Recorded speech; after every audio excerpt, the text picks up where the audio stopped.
الحقوا يا جماعه اخره الضيوف. شفتوا بيعملوا لنا ايه؟ بيشخروا لنا وبيقولوا لنا احا.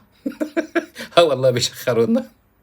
ادي بعد ما قويناهم واكلناهم وشربناهم وخليناهم عملوا مشاريع في وسطينا وعايشين في امن وامان، وجايين هربانين من بلادهم وجايين قاعدين في وسطنا هنا بدون اي مقابل. يعني لو راحوا اي دوله تانية هيدفعوا ثمن اقامتهم وهيدفعوا فلوس محترمه يعني. يعني اقامه العامل مثلا في السعوديه او اي دوله تانية ما بتقلش عن 14 15000 ريال. لكن هنا بسم الله ما شاء الله بيشخروا لنا وبيقولوا لنا احا. اه والله. تعال نشوف اللاجئ السوري ده بيقول ايه. ترند ترحيل اللاجئين السوريين لمصر. كم عيل مطلعين ترند عاوزين مشاهدات ولايكات وكومنتات. اوكي يا باشا يا حبيبي، عاوز ايه يا باشا؟ ترحيل مين؟ اول ما لكمش علاقه بالشعب المصري من قريب ولا من بعيد نهائيا. الشعب المصري شعب طيب وشعب اصيل وشعب مضياف. وبعدين تحسوني يعني انه الشعوب العربيه هي مصدر السلطات. مصدر السلطات مين يا باشا؟ ما تمرش على نفسك انت، على نفسك، ما تمرش على البلوزه بتاعتك ولا على عيالك ولا على ام عيالك.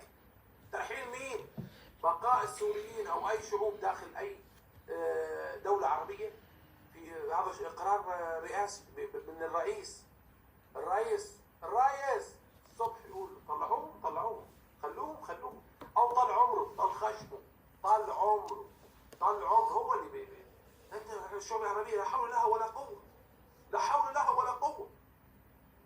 بعدين السوريين يا حبيبي راحوا اشتغلوا بمصر وتعبوا على نفسهم. ولما انت كنت قاعد على القهوه وانت بقالك قاعد على القهوه وهم بيشتغلوا وشركات ومحلات وامورهم زي الحلاوه والسكينه. انت اللي قاعد يا حبيبي اشتغل. والسوريين بيحبوا المصريين والمصريين بيحبوا السوريين. هذا علاقه يعني موده ومحبه يعني منذ سنين طويله يعني. مش كم عيل ولا كم طفل عاوزين حفله كومنتات بيخبوها. فنزل على التعليقات والفيديوهات يعني ايه يا عمان. شفتوا البجاحه بتاعتهم وقله الادب بتاعتهم وصلت ليه؟ طب انتوا مش البلد عندكم خلاص مشكلتها اتحلت؟ طب ما ترجعوا بلدكم بقى، انتوا قاعدين هنا بتهببوا ايه؟ ده بالنسبه للسوري. ده في واحد تاني بقى بيشتكي بخصوص حوار الكهرباء.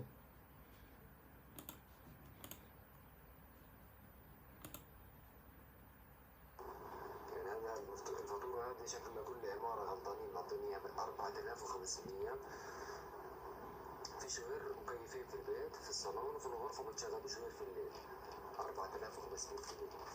صباح الفل.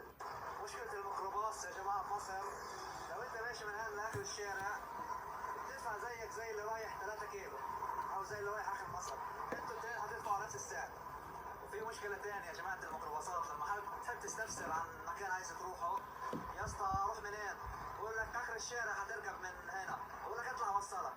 المشوار بيكون كله على بعضه 5 جنيه. لما يوصلك هو من هنا لاخر الشارع بياخد كمان 5 جنيه. يا عم مش عاجبك ارجع بلدك وراح دماغك. انت قاعد عندنا بتهبب ايه؟ احنا عندنا مشاكل اصلا، يا دوب مواصلاتنا على قدنا، كهربتنا على قدنا، مش عاجبك غرفه 60 داهيه وريح دماغك يعني.